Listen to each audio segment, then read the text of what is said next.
اور حضرت محمد صلی اللہ علیہ وآلہ وسلم نے اس وقت فرمائی جب آپ صلی اللہ علیہ وآلہ وسلم کو بتایا گیا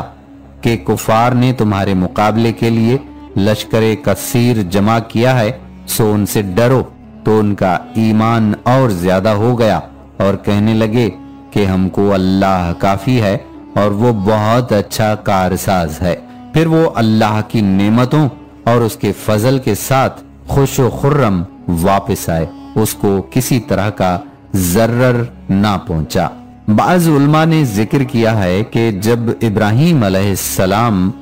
ہوا میں تھے تو جبرائیل علیہ السلام ظاہر ہوئے اور فرمایا ابراہیم آپ کی کوئی حاجت؟ آپ نے کہا آپ سے تو کوئی کام نہیں۔ حضرت ابن عباس اور سعید بن جبیر رضی اللہ تعالی عنہ سے روایت ہے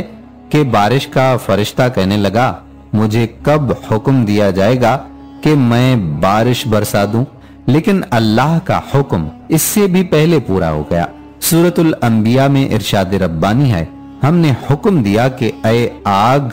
سرد ہو جا اور ابراہیم پر موجب سلامتی بن جا۔ حضرت ابن عباس رضی اللہ تعالی عنہ نے فرمایا اگر اللہ تعالیٰ یہ نہ فرماتا ابراہیم پر سلامتی والی ہو جا تو آگ اتنی ٹھنڈی ہو جاتی کہ آپ کو اس کی ٹھنڈک سے تکلیف محسوس ہوتی۔ حضرت کعب احبار رحمت اللہ علیہ فرماتے ہیں کہ اس دن پوری زمین کے باشندے آگ سے فائدہ نہ اٹھا سکے اور آگ نے حضرت ابراہیم علیہ السلام کی صرف وہ رسیاں جلائیں جن سے وہ بندھے ہوئے تھے۔ منہال بن عمرو رحمت اللہ علیہ سے روایت ہے کہ حضرت ابراہیم علیہ السلام نے فرمایا میری زندگی میں کوئی دن اور رات وہاں گزرے ہوئے ایام سے زیادہ خوشگوار نہیں گزری۔ ناظرین، کفار نے حضرت ابراہیم علیہ السلام پر فتح پانی چاہی لیکن اللہ تعالیٰ کے حکم سے انہیں شکست ہوئی۔ انہوں نے بلند ہونا چاہا لیکن پستی ان کا مقدر ٹھہری۔ انہوں نے غالب آنا چاہا لیکن مغلوب ہو گئے، جیسا کہ ارشاد باری تعالیٰ ہے اور ان لوگوں نے تو ابراہیم کا برا چاہا تھا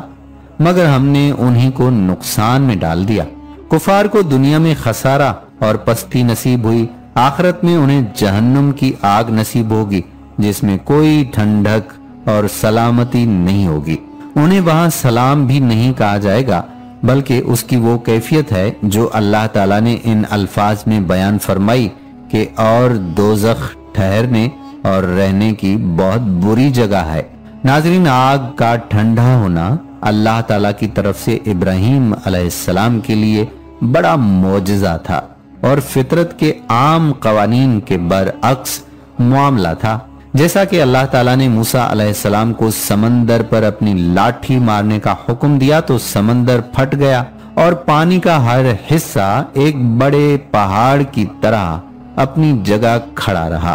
جبکہ پانی کی فطرت بہنا ہے، ایسے ہی آگ کی فطرت جلانا ہے، مگر اللہ تعالیٰ کے حکم کے بعد وہ ابراہیم علیہ السلام کے لیے گلزار بن گئے۔ اگر کسی کی سمجھ میں یہ بات نہ آتی ہو تو وہ اللہ تعالیٰ کا یہ فرمان پڑھ لے کہ جب وہ کسی کام کا فیصلہ لیتا ہے تو اسے یہی کہتا ہے کہ ہو جا تو وہ ہو جاتا ہے۔ اس موقع پر بھی اللہ تعالیٰ نے آگ کو ہو جا سے خطاب فرمایا، پھر آگ کی کیا مجال تھی کہ ٹھنڈی اور سلامتی والی نہ ہو۔ ابن اسحاق کہتے ہیں کہ جب نمرود نے لکڑیاں جمع کرنے کا حکم دیا تو لوگوں نے مختلف اقسام کی لکڑیاں جمع کی، یہاں تک کہا جاتا ہے کہ ابراہیم علیہ السلام کی بستی کی ایک عورت نے یہ نظر مانی تھی کہ اگر اس کا فلاں کام ہو جائے تو وہ ابراہیم علیہ السلام کو جلانے کے لیے جمع کی جانے والی لکڑیوں میں خود بھی شریک ہوگی۔ اسی طرح لوگوں نے جوش و خروش سے لکڑیاں جمع کی، یہاں تک کہ جب انہوں نے ابراہیم علیہ السلام کو اس آگ میں ڈالنے کا ارادہ کیا تو چاروں طرف سے آگ کو خوب بھڑکایا، پھر ابراہیم علیہ السلام کو اس میں ڈالنے کے لیے جمع ہوئے۔ جنوں اور انسانوں کے علاوہ باقی تمام مخلوقات اس ظلم و جبر پر پکار اٹھی،